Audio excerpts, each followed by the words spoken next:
মাননীয় সভাপতি, মাননীয় অতিথিবৃন্দ, আমার স্নেহের ছাত্রছাত্রী আর আমার সহকর্মীবৃন্দ, কালিদার আজকে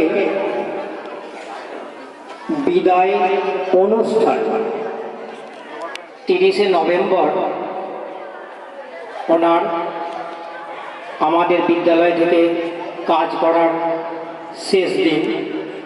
যাই হোক, নিয়মের খাতিরে বলা যায় আমাদেরকে একে একে চলে যেতে হবে। নতুনরা তবে তো সুযোগ পাবে। তাই কালিদা যেমন আমাদের এখান থেকে আস্তে আস্তে চলে গেছে, সেই অনুষ্ঠানে আমরা উপস্থিত হয়েছি। সবাই মিলে কালিদাকে সম্বর্ধনা দেব বলে। একদিন আমাদেরও প্রত্যেকের এইভাবেই চলে যাওয়ার দিন আসবে। আমরা বিদ্যালয় থেকে আস্তে আস্তে চলে যাব।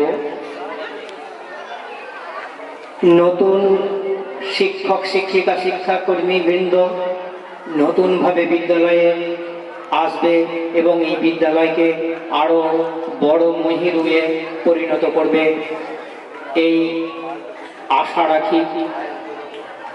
কালিদা অবসর জীবন সুস্থ এবং সুন্দরভাবে গড়ে উঠুক, এই আশা রেখে ভগবানের কাছে প্রার্থনা করে আমি আমার বক্তব্য শেষ করছি।